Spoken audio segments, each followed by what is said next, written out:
Brought to you by Telehelping, a virtual assistant staffing company for professionals.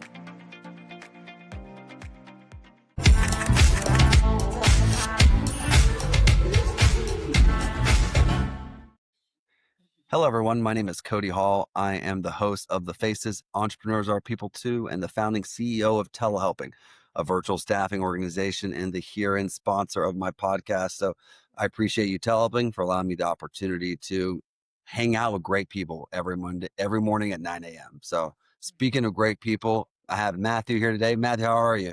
Good. Hi. Thank you for having me. How are you? No, thank you for jumping on, Matt. Mathieu, you're a very interesting guy. I've heard great things about you through our, common people. And I'd like to start off by first to say, tell us, who are we chatting with today? Who's Mathieu? Yeah, who am I? Good question. Just a French-Swiss guy who came in the US in 2008 to pursue a master degree. I was just going to be here for 1 year. I finished my master degree in 2009, and then I was offered an opportunity to stay with a sponsored visa by a company, a restaurant company that hired me at the time. And I've been there ever since. So I had to go back to Europe for a little bit and figure out the visa process. And then came back in 2011 working for the Patina Restaurant group, who was big back in the 2000s, 2010s, LA, and on the East Coast as well. So lots of restaurants. This restaurant group was founded by Joachim Spichal, German chef who came in LA in the 80s and really redefined fine dining in Los Angeles. And he built an empire based on that, an empire of restaurants, a huge catering company as well, and was able to get many, many contracts in many great venues around LA, California, and also New York. So at the peak of its time, the Patina Restaurant Group had about 50 restaurants, which was really, really great. Wow. It's a big group. It was also running the Hollywood Bowl for many years, the Music Center in downtown LA. So big company, very, very happy to be working for them because they were definitely offering a lot of opportunities, which I got. I was able to move around within the company from dining room manager to general manager. And you're sommelier as well, correct? Well, so that came a little bit after. I was really focused on the floor first, managing a restaurant, and then the wine aspect, which I already had. I've always been passionate about wine, but being a sommelier is a totally different ordeal. Yeah. But I became really focused more on wine with my first general manager job as I was handling the wine program. So obviously I had to really dig deep into it, and I became really a passion as well, which now led me to have my own wine bar and now my restaurant as well, and really focus on great value wines and also prestigious wines and good food, good ambience, great vibes. That's great. I mean, I studied wine there for about a year and a half, which basically means I was just drunk for a year and a half. Yeah, that happens. I discovered wine one year and I was like, this is great. So I'm just going to keep drinking this. So like, I've got a guy, one of my mentors told me once, he's like, the only way to know wine is to drink it. Right. Yep. He's like, just, go enjoy yourself. Mathieu, it's an incredible journey. And I don't think a lot of people understand how difficult it is to find yourself into high dining. We're talking, high dining is the Ivy League restauranting. And so, we all watch videos, right? Like Gordon Ramsay, right? Hell's Kitchen and everything. Is it really that intense, like working in those high dining areas? It can get pretty intense, yeah. So I started with Patina Restaurant Group at the flagship restaurant called Patina Restaurant, which had the Michelin star back in the days. But the expectations were 2, 3 Michelin stars. We had 2 sommeliers on the floor. We had assistant general manager. I was a floor manager. We had busboys, runners, servers, you name it. And same in the kitchen. We had an army of staff catering for. At the most we would do on a busy night, 80 to 100 covers. We had probably 30 people between Oh, front and back of the house, attending to those guests. So, and I'm talking about 80 covers within the span of 5 p.m. to 11 p.m. So that's a long time. So geez, the yeah. level of service and execution was extremely high. So yes, to answer your question, it can be intense and demanding. However, Gordon Ramsay is very dramatic on his shows. I mean, he's very funny. That's why that's why we love his shows. But it can get pretty intense, but not Gordon Ramsay intense. I mean, some Yeah. restaurants definitely have this very intensity, and people just also, I don't think, last really long in this kind of environment because it's just not sustainable. I think the pressure really comes from hiring the right people and giving them goals every day, which was the case for Patina Restaurant. And that's why we were so successful at delivering amazing, amazing dining experiences. It's just everything was tailored to the guests. We knew everything about the guests before they even enter the restaurant. And That's great. yeah, so that's pretty intense because it really keeps you on your toes all the time about knowing Yeah. every little detail of everybody that comes in. Yeah. I used to, and I still do love fine dining, but I was in a kick there for a while because I used to live in LA. I was very LA for a long time, right? Right. If you're not from LA or haven't been in LA, when you're LA, you're LA, right? Mhm. So, and I was, really big into fine dining, and I used to go out and hunt down new exciting restaurants, and it just blew me away. It's actually a period of time there where I learn that food was more culture than it was just nutrition, right? Right. And then Exactly. took me on a journey, right? And I was like, oh my goodness, like what culture am I experiencing right now Yeah. when I take in this food? So that was really cool. What are you doing now, Matthew? What project, what are you working on right now? I believe you own your own place at this point. Right. So I took over an existing wine bar 4 years ago. Okay. Um, and then limited to being a wine bar with a little bit of food. I saw an opportunity to take over the space next to the bar, which is twice as big as the bar. So quite a challenge, but I wanted to turn that into, first I wanted to do an Italian restaurant because the space was an Italian pizzeria. And I was like, okay, we already Mm, have the pizza oven. Why don't we make it a fun and interesting pizza, pasta restaurant, kind of like with a few dishes, also like a meat, a few things like that. I keep it simple, keep it fun. But then I realized, well, might as well do French because the bar is already very French. Might as well continue on that road. And then I thought about friends who own a French restaurant not far away from the bar, and they were looking to move to a new location but didn't really know where. And we talked about this opportunity together to move the restaurant to that new space. And then we opened up the wall separating those two spaces, and now we became one restaurant slash wine bar. So that yeah. opened in January of last year, which was great. It allowed the business to grow in terms of what we offer. We're not just a wine bar anymore. We're also a French bistro, which is Okay. great.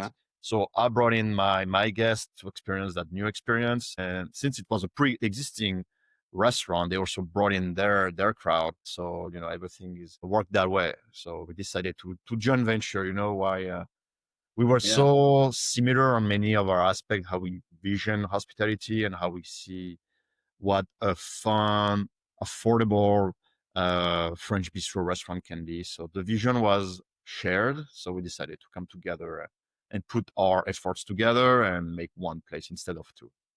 Yeah. And you get to share the liability too, right? Because Right. Yeah. you're bringing on they already had a location. If they've been in business or they have a reputation, they have a following, people know them by name, so you get to jump onto that as well. So that's actually pretty great Yeah. because it's less risk than if you were just to come up, say if you're going with the Italian place, everything's new. It's always experimenting. Yeah. No, exactly. Yeah. Yeah. So No, that's great. it was like opening a new restaurant, but also not really because we already knew what we were doing, and it was Yeah. not everything. I mean, we went through many many challenges, and I'm sure many more will come, but not as hard if we were just brand new in a city, opening a spot out of nowhere, no one knows us, and all that. So yeah. Yeah. And where are you located? So downtown Los Angeles, so in the heart of downtown at the historic core. Okay, yeah. which is where downtown and Los Angeles was actually born. Oh, wow. This is really the neighborhood of Los Angeles where it all kind of started. So you can find all pictures from the 1920s, 30s, being a super, super vibrant neighborhood. The West Side didn't really exist back then. So everything was really concentrated around downtown and its surrounding areas. So So it's got this a lot of is, very old architecture and all that. It's yeah, very it's like near the Grand Central and Bradbury building. correct. Yeah. The block In away. that Yeah, area. 2 blocks away from it. Yeah. Yeah, yeah. But that general side of Mhm. downtown LA. Yeah, the Yeah. historic area. No, I love that area, and I used to work in the Bradbury building for Oh, a no way. startup, Okay. Cool. and I used to. I mean, if you want food, it's in that area. Like you can Mhm. find it, right? The Yeah. food is there. Um, how is that area going on right now? I know, is your business open? Because right now I know that there's protests taking place in Yeah. LA. Yeah. Yeah. There is. Are you able to open up your restaurant? Yeah, it's fine. During the day, it's very quiet. Or It's business as good, usual. It doesn't really, you cannot really see it. The good, protests start later during the day and they are not concentrated. They're really concentrated in a very small pocket of downtown around the Civic good. Center, where you have the federal Yeah, yeah, building. yeah, yeah. So that's where protests happen. They happen in the park nearby, but it's not that many people after all. I mean, I've seen protests in Europe. They're definitely not the same as here. This is legitimate protest. It's not as big as it could. And then it got That's good. crazy Sunday, Monday, but then Tuesday they established a curfew, Okay, which hasn't been lifted yet. So it's 8 p.m. to 6 a.m. until it's being lifted, and that really, really calmed everything down. So the issue was does the it? looters, right?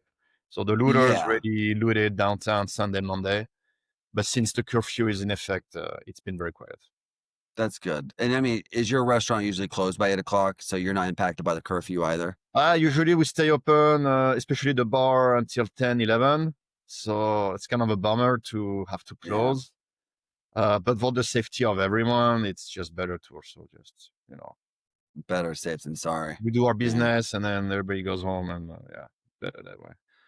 No, I mean that's interesting as well because we've my wife Teresa and we have a restaurant down in Mexico. We had something like that similar happening after the election took place last year, Oh, okay.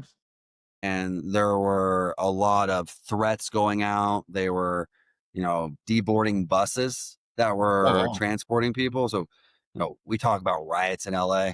Okay, we're talking about Mexico. Yeah. And so, they were taking people off buses and then, burning the buses and stuff. And so we were like, hey, we need to send everyone home Oh, because wow. they need to get home before they find themselves. Because some of our folks would ride buses for 45 minutes to get to work. Wow. Right. And Uh, so from far away cities. And so that's good that you got to take the precautions. And I oh, yeah. mean, 8 to 10, not that bad of an interruption, right? Not that bad. Not that Yeah, bad. No. that's good. Do you like the location? I know that you're not too far from, old, what they call the fabric district and everything. Mhm. How does that location do for you in downtown LA? So it's funny because you look at downtown as a neighborhood, but it's a lot of pockets of neighborhoods. Okay. So you have the fancy part of downtown called South Park. It's where LA Live is. So you have the Lakers Stadium, you have the Peacock Stadium. So you have this area with a lot of newer construction, and it's much cleaner and more modern as well. Then you move up, you have the financial district where you have all those skyscrapers from the 70s, 80s, 90s. So Yeah. it's very corporate, right? It's also pretty clean and neat. And then you move, you have the history core, which where I am located. And it's very different. All those neighborhoods look very different from each other, but they're all integrated in one downtown. So the history core, like I said, is like, the old part. You have Chinatown, you have the garment district, which is all the manufacturers and you can find all the fabric. And this is Yeah. where you have a lot of gatherings, people buying fabric from all over the world. They come there. And then you also have, the garment slash fashion district. And then further east, Skid Row, which is also part of downtown, which is where you have the majority of the homeless population gathered. Yeah. Because back in the days, 100 years ago, it was decided to gather all the help and all the support for homeless in one neighborhood, and that hasn't changed. So that's why, yeah. Yeah, and I think that's what a lot of people who, if you've never been to LA or looked into LA at all, we like to blame California for homelessness, right? And we like to say, oh, it has so much homelessness and it has so much bad going on. Well, two things. Most of the people who are homeless aren't even from California. They Right. go there because the weather's that nice. So Yeah. they go there because it's nice. And then they all find themselves in Skid Row because, like you just said, it was designated that way so long ago, and they pushed them there, right? Yeah. They pushed them to a corner, and Correct. so, Yeah. and I think it's much like the propaganda and the photos around the riots and everything, the protests going on.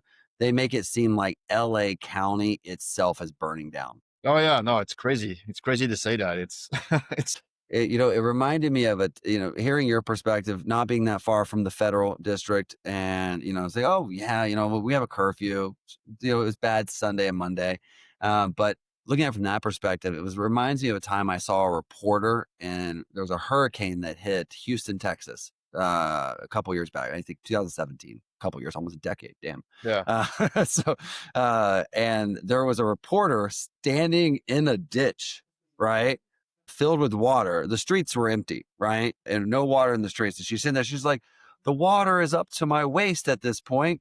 And so you're sitting there, you're like, okay, right?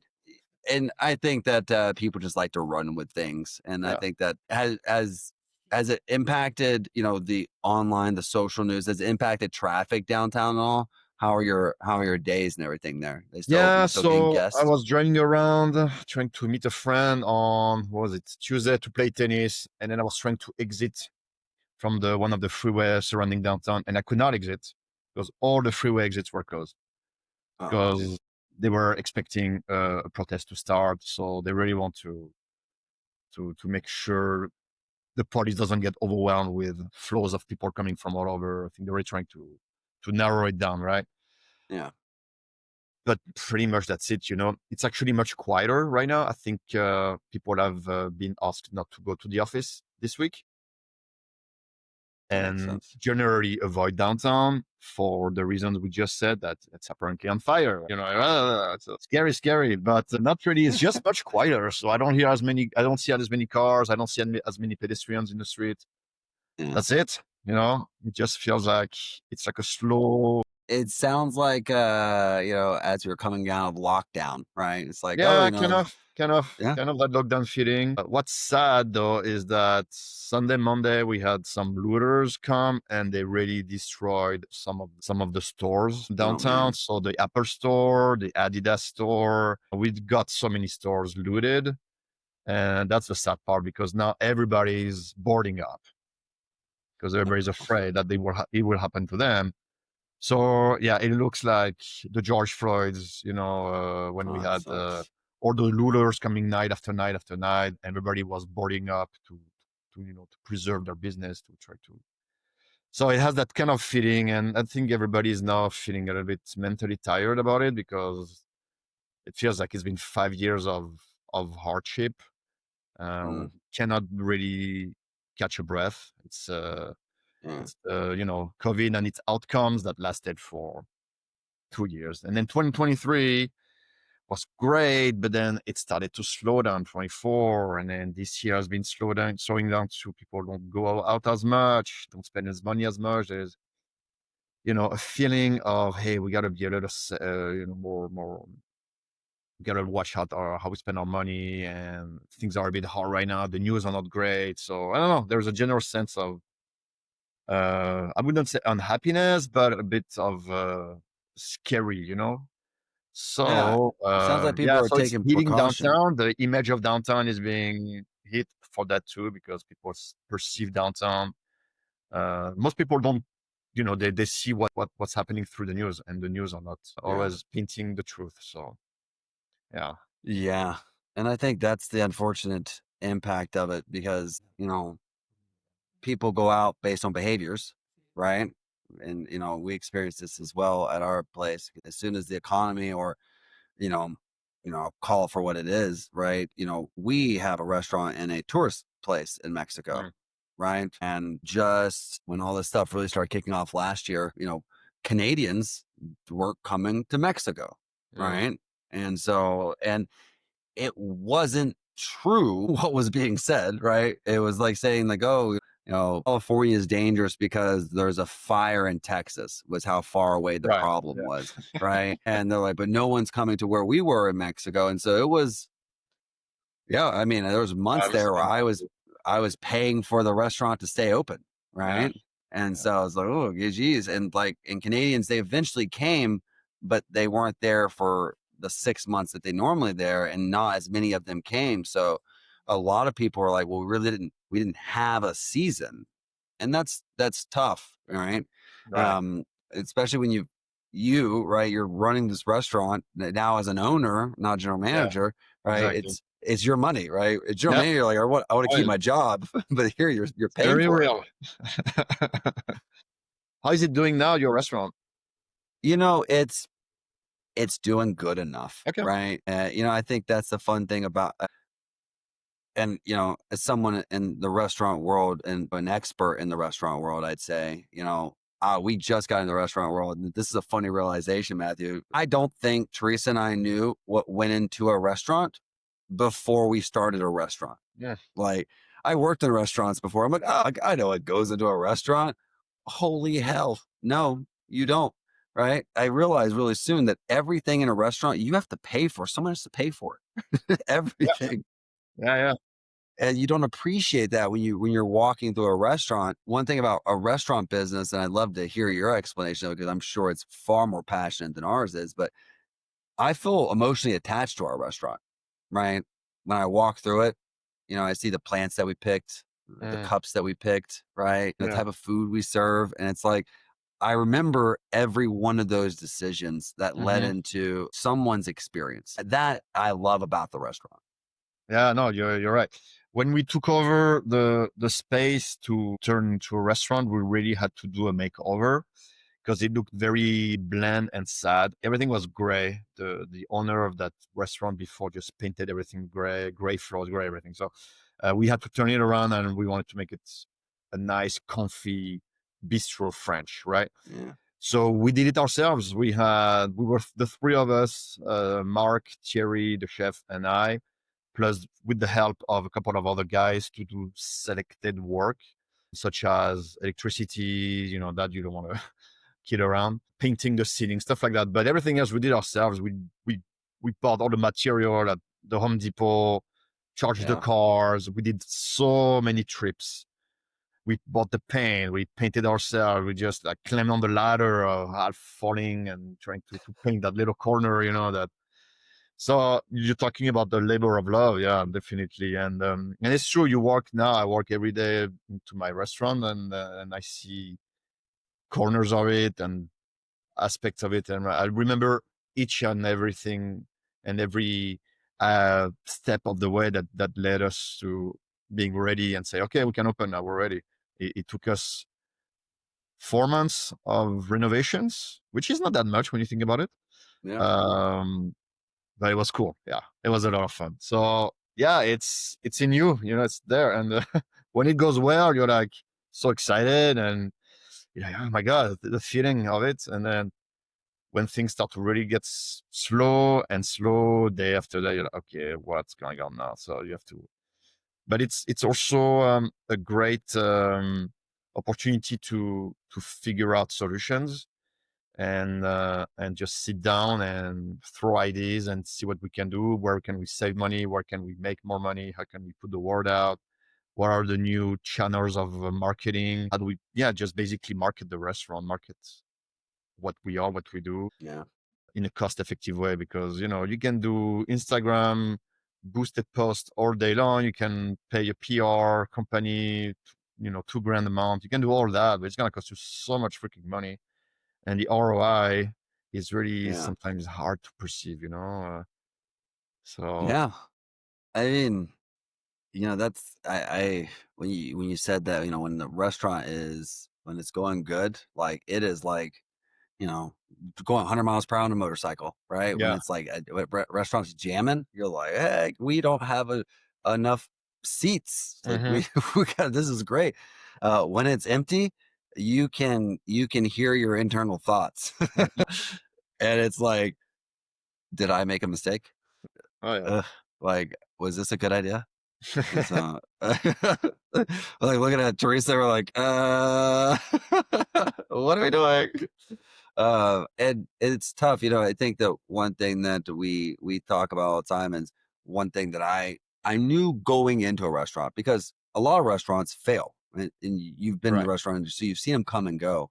Oh, absolutely. And I knew, and this is just my morbid mentality, I knew when I started my restaurant that one day I may have to close it. Like Mhm. I knew from the day I opened it, like I could put all the money into this and then one day it could fail. You're Like right. I knew that going into it. And I told that to Teresa. She's like, why would you think that? I'm like, because it's a reality. Like I had Mhm. to, because one day I may have to sit there and be like, well, how much longer can I afford to put money into a Mhm. restaurant that's costing me money? Like, I'm like, it's a hobby. I'm paying for it to exist. Like, how long can I do this before you're like, maybe I should save this money instead? Mm.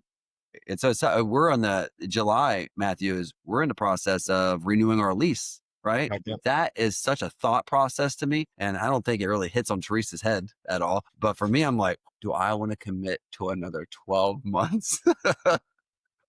I was like, oh, let me calculate how much, because I told her, like, the hard part is like you sign a lease 3 months from now, something happens, right? Um, you lose a chef, you lose a general manager, Mm. right? Something happens and the restaurant falls apart. I still owe 9 months. so, So so I it's was gonna tough. ask, because here in LA you can just leave and basically you break your lease. They're not gonna really gonna go after you. You know, Yeah. I don't Mexico think they will.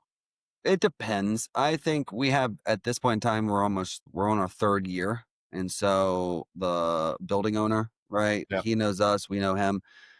I don't think he'd be too upset, to be honest with you, right? And where we have our restaurants have come and gone, right? And Yeah. that was an interesting thing. A scary thing is we were the fourth restaurant in 4 years in a row that went into that space, Wow. and so we picked a loser. Like you're like, okay, I'm like, are we different than these guys? That's yeah. Wow. And you took a chance, huh? That's good. We, hilarious enough, we were walking around Mexico just last week, Matthew, and we like walked by this like V-shaped cafe spot, right? It was coming out of a shopping center, and it was just big enough for people to stand inside there, an espresso machine, a chalk whiteboard for cafe selections. And then Teresa said, it's like, she's like, when you said you wanted to open a cafe, this is what I thought you meant. And I said, if it's any contrary, like this is also what I thought I meant, right? I Right. also meant this. And then, like how long did, when you're looking for spaces, like, when you're looking at spaces, like it's like, I mean, you're picking a spot, you're stuck there. Like you just Yeah. can't move it. And so like we're looking at all these different spaces and none of them were perfect. And we Right. found a space that was bigger and we're like, maybe we should just make a bigger restaurant. So it's tough. Yeah, we just went for it. Was it worth it? Do you think picking a bigger space overall? We Man, I say we got so lucky, so lucky. We've seen 20 restaurants come and go in our small city. Restaurants that were direct competitors with us, breakfast, lunch. We're a brunch cafe, come and go, right? Open for a year, close, right? Do exactly, some of them shamelessly were trying to do exactly what we were doing, right?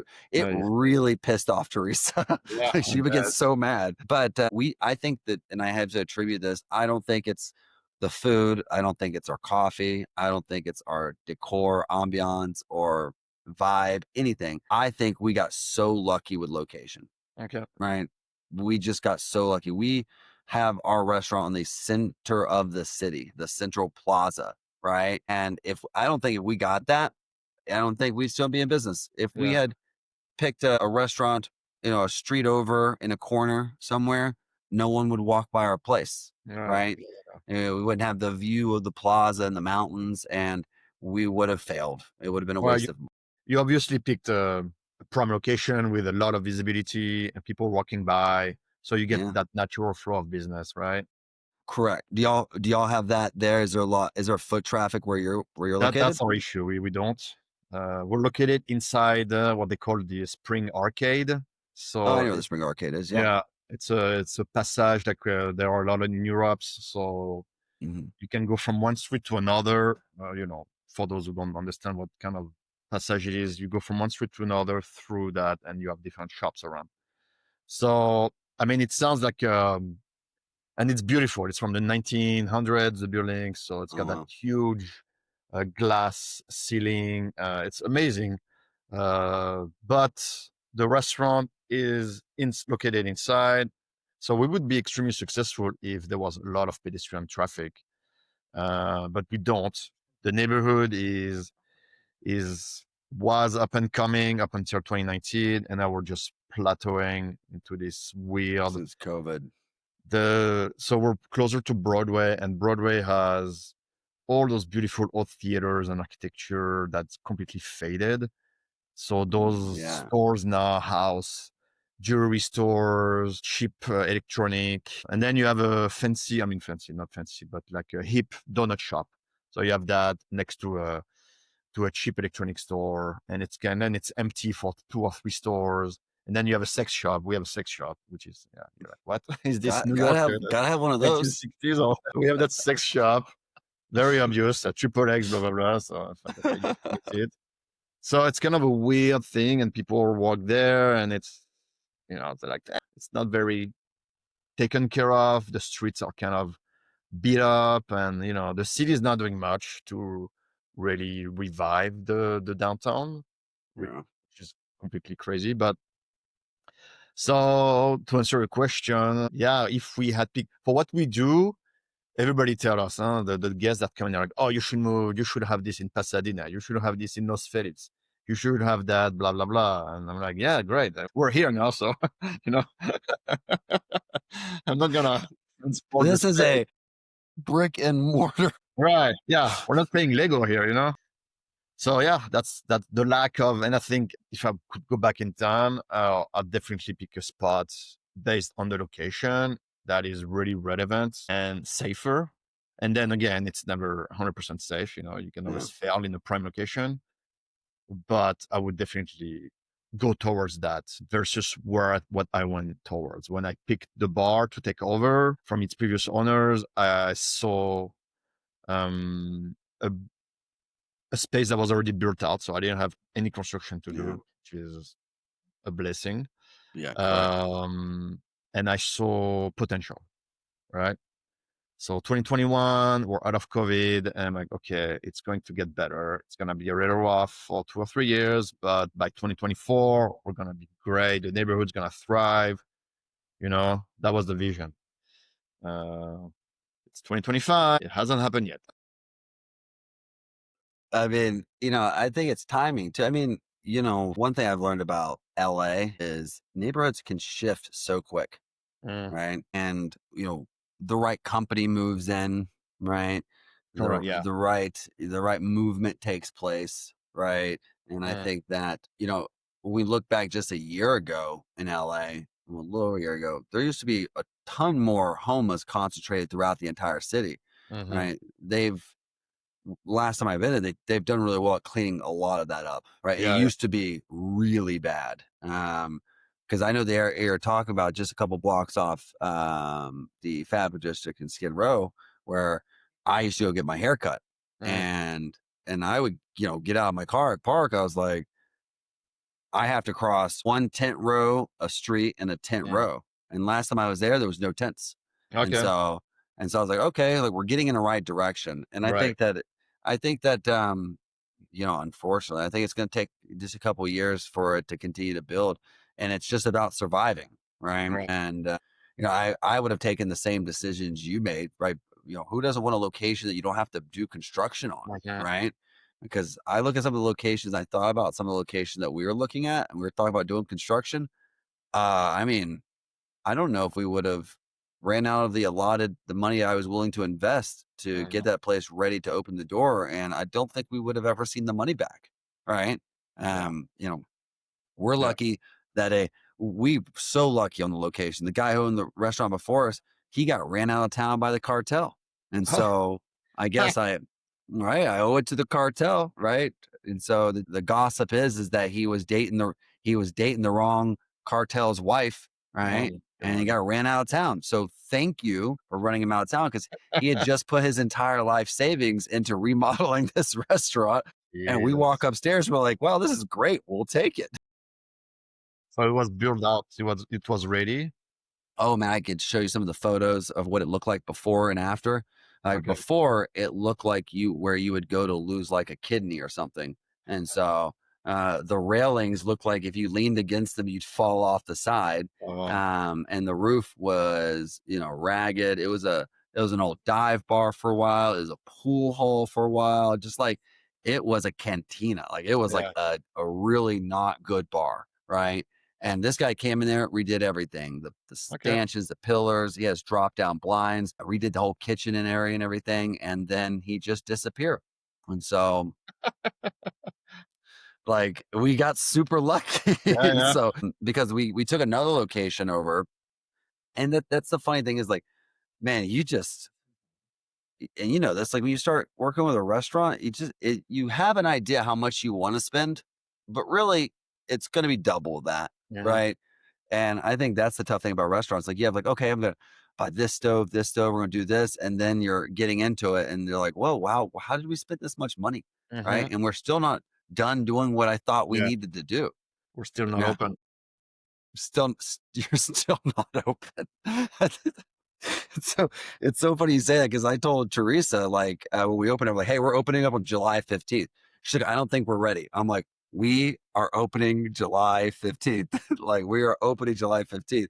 They're like, oh, the stove's not hooked up. I literally, Matthew, I went to Walmart and bought a camping stove, right? Oh, And with a propane tank. I was like, you will use these 4 burners, but we are opening up on the 15th. And so luckily we got the stove fixed, right? And we didn't have to use the burners. yeah. But right, but I was like, said that I was like, we're opening this restaurant because it's I don't, I think when you're just in the restaurant industry, and we're super new to this, and we should have never opened a restaurant. Warning to all, right? Of all the people on this call who own restaurants, Matthew is the expert, and I am an idiot, right? And still, we're talking about how difficult it Yeah. is, No, and so seriously. stuff. If you think you're gonna make money out of a restaurant, yeah, don't invest in a restaurant. Buy Yeah, crypto, invest in real estate, whatever. correct. If I had bought Bitcoin with my restaurant money, right? Yeah, man. I Same. my Fuck. Look. Idiot. What were you thinking? Well, Matthew, man, it's been a pleasure chatting with you. And, Yep. this has been a great special because most of the time I get to talk with lawyers, accountants, and finance professionals. And so I thought it would be, great to not only talk to someone with your expertise and background in restaurants, mix up a little bit of our viewership, because one thing I thought was interesting is, first and foremost, so many professionals, entrepreneurs, they get into a lot of fields, and then a lot of them end up opening restaurants. And so maybe we can save them some pain by saying, don't do that, buy Bitcoin. And so, because I'm one of those guys who never owned a restaurant, then opened one. And then the other side was, just, seeing how everything was going in LA. I wanted to get a business owner and entrepreneur's perspective. And so, not for nothing, I'm very happy that it's not making that great of an impact to your business right now. And that, I hope that it continues to be safe and that you Yeah. don't become subject to any sort of looting. I hope it all dissipates, right? I'm a big fan of protesting. I hate the government myself, go for the record on that. However, right, I also don't want business owners to suffer, right? Mhm. I don't want business owners to be looted or burned No, down yeah. and things No, like no, that. it's, no, yeah. Yeah. Yeah. That's where we draw the line. Absolutely. Like, Yeah. protest Yeah. all you want. Absolutely. Yeah. You absolutely have the right to do it, but then the Correct. looters, they are organized. I saw some videos. They come, they wait, and they don't even have plates on their cars. Oh, geez. Yeah, they take off their license plates so they can storm a business, steal, and just storm out. And everybody's taking pictures and whatnots, but there is no license plate. the police will track and find them, I'm sure, at some point. But Yeah, it's 2025. yeah, If you exactly. if you've never heard Palantir and the data that there's so Yeah. much data out, they can get you from the backside of your jawline, right? Yeah. They it's scary what they can do nowadays. Absolutely. And I mean, you are no stranger to it. The French are notorious for their revolutions. Yeah. You guys throw a really good revolution. Yeah, we did. Yeah, we did. And so Bloody one. yeah, correct. So you're like, oh, keep the rocks. Well, Mathieu, I appreciate you taking the time chatting with me today, man. I hope you have a great rest of your day. I hope for Thank you, Cody. continued safety Thank you so for much, you. yeah. And I really Congratulations appreciate you. on the 2 kids, Yeah. And, yeah. Hope No, to I see you appreciate- soon in LA. If I want to go on the record. It's never me, getting Teresa to want to do anything. It's like it's like she has kids or something and she's raising children. And I don't know. Like she says she's busy. I don't believe her. Right. It's not like she's also running a restaurant remotely as well. I really just think she's making excuses. Yeah, she's making that up. Absolutely. 100%. Well, man, be well. And I appreciate your time today, Thank you, Mathieu. Cody. Thanks so much, man. This video was brought to you by our official sponsor, Telehelping. Need support for your business? Telehelping connects you with top-tier remote staff to help you streamline operations and fuel growth. Go to telehelping.com and get started today.